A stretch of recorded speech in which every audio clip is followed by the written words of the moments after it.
Hello, I'm Royal Calkins. I used to be a journalist around here.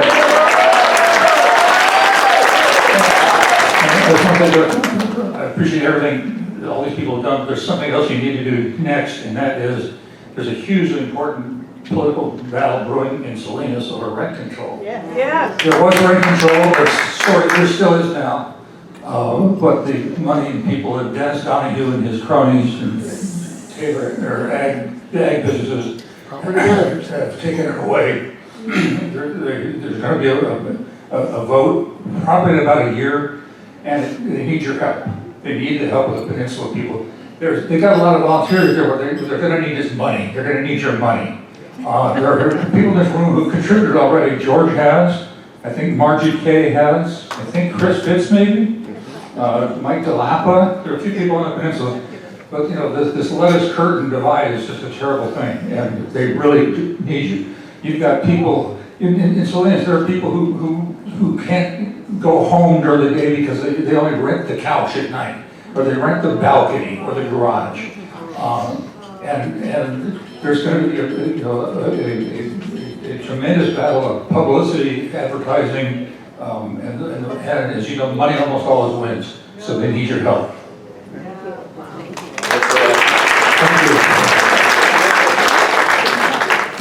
And I have I write now for Voices of Monterey Bay, and I have a really great article about this thing coming out in about 2 days. So read it, Voices of Monterey Bay. Claudia Melendez, Julie Reynolds, and I are kind of the mainstays. Voices of Monterey Bay, online.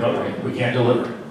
Yes. Hi, I'm Esther Malkin, and I want to thank Royal for mentioning what's happening in Salinas. Yes. I've been working on renter issues, Monterey County Renters United. And yeah, he mentioned Salinas, but this is actually something that every single jurisdiction has to watch, because you know, they've taken advantage now of this whole immigration issue that all of us have to be concerned about. They're working on intimidation tactics, and this can happen anywhere in our county, in our state. So renters are a huge, part of our community and are the ones that are really just ignored. We all have to make sure that the renter vote gets out to vote. We all have to make sure that they feel heard, so that we can take over a lot of these city councils that are not listening to their renter population. Homelessness is something that so many of us think we see, but a lot of us don't see it. I guarantee you that in the course of your week, you cross paths with people who are homeless that you don't even know are homeless. And we have in this state recently been given the distinction, along with the state of Louisiana, of having the highest poverty rate in this country.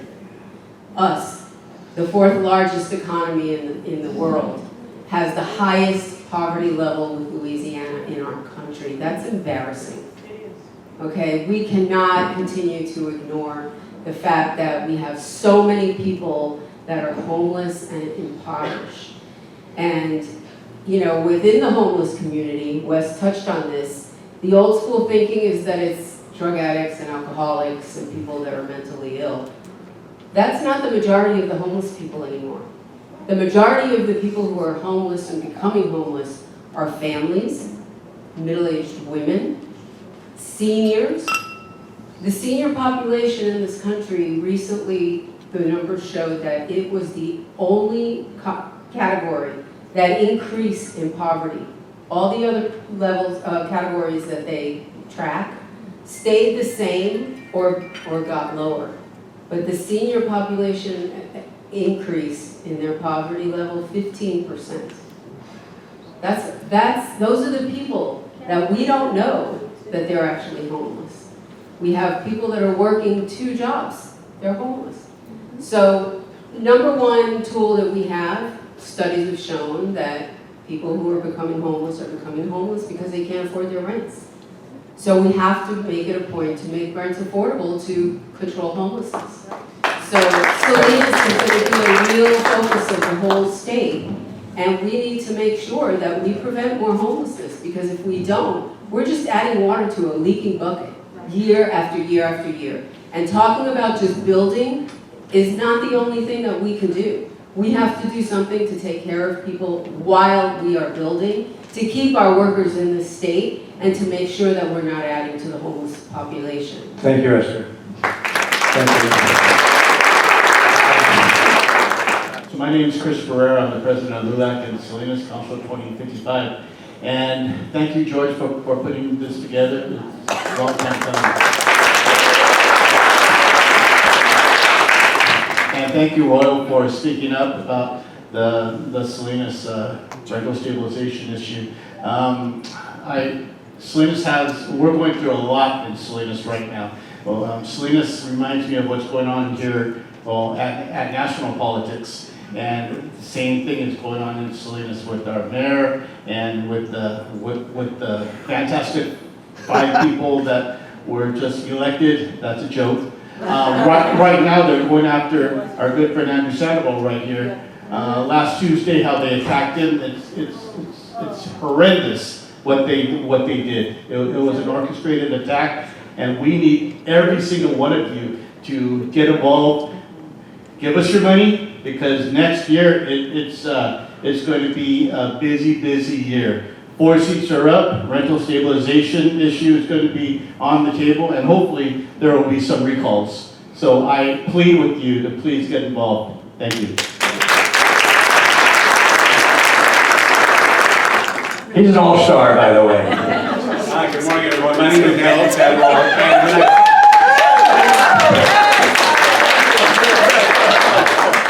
When I saw this was a volunteer appreciation, I'm like, you know what? This really should be a George Riley appreciation. So that was my main reason for being here.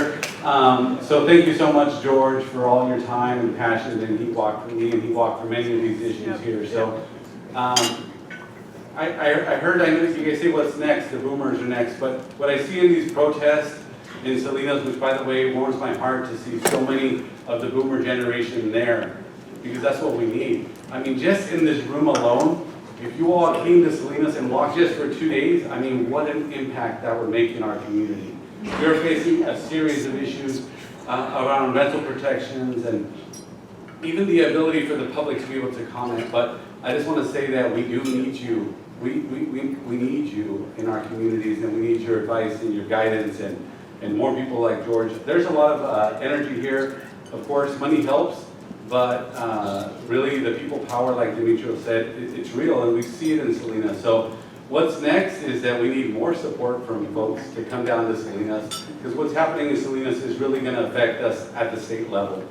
And so there's probably going to be much more money poured into this next election than there was the last one. So thank you very much, George, and please continue to protest in Salinas and continue to support candidates and these issues we're facing. So thank you. Wes White, Salinas Monterey County Homeless Union co-president. Thank you.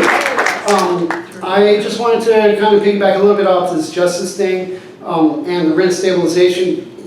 Duplicate that in every jurisdiction, because if common sense was more common, they wouldn't have an issue.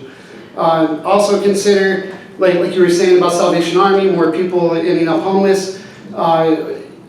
We have to do it different. We have to establish communities.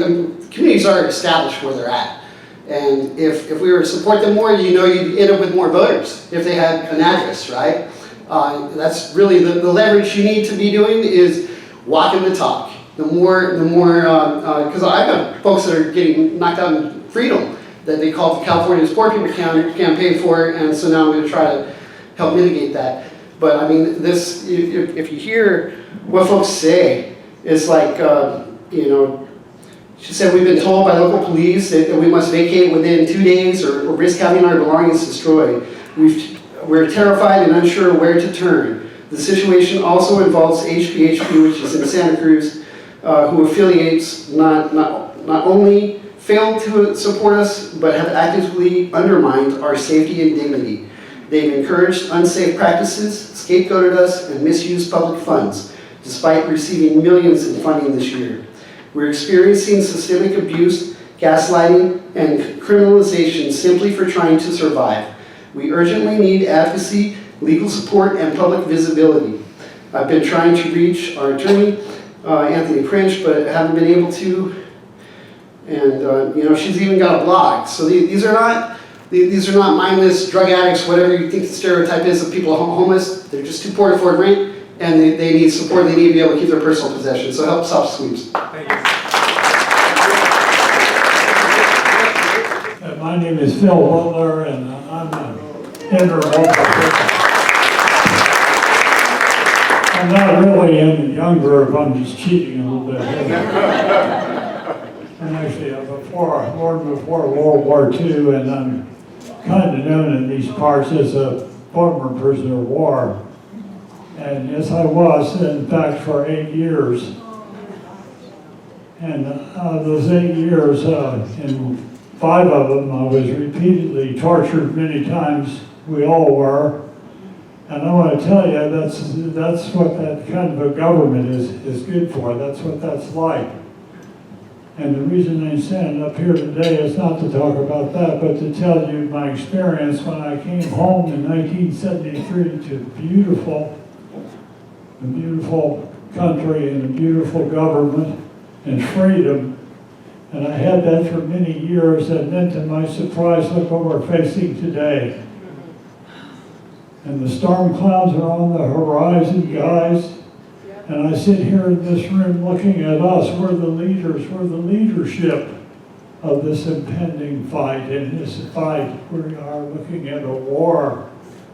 In any case, we're going to be the leaders, and I know that I feel comfortable in this room saying that I know we're the ones that are willing to lead, and we're the ones that are willing to fight and give it all. And bless your hearts, bless our hearts. I know we're the ones, and I feel just beautiful, a beautiful day. And thank you, George, for bringing this group of us together. Thank you all. Thank you, Phil. He's an icon in this community and wanted to be recognized. I want to come back here. My name is Gabe Sanders. Raise your hand if you are 30 or in your 30s in this room.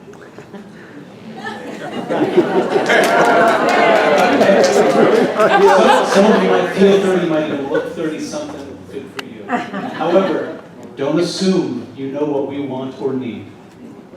Ask us. Ask younger people. Don't assume we can't. With all due respect, my friends read. We do know, as well as any of you, based on our lived experiences, what matters. And I can't even speak for the people younger than myself who could not even dream of renting in Monterey. My God, your grandchildren, what are they going to do? We don't know what it's going to look like. The political spectrum isn't just Democrats and Republicans anymore. I don't care what you're registered as. I care what your values are. And if I'm going to run for office someday, which maybe I will, I'm a trustee for Area 6 in MPUSD right now. I don't know how the hell that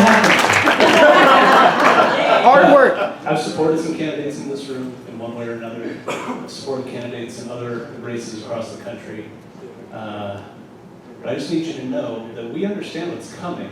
We don't need doomerism. We need hope. We need your resources because, let's face it, this is one of the most difficult economic situations the young generation in America has ever seen. So, I beg of you, don't just share your experiences, don't just share your perspectives, we do need those, but share your resources with us, okay? We're gonna need it, people younger need it even more. Whether it's housing, make room in your hearts for people on the peninsula, okay? Those workers need homes too. I'm one of them, I work 4 jobs to afford to live here. And I'm doing this work today in this room. So, thanks for all you've done. Help us do it too.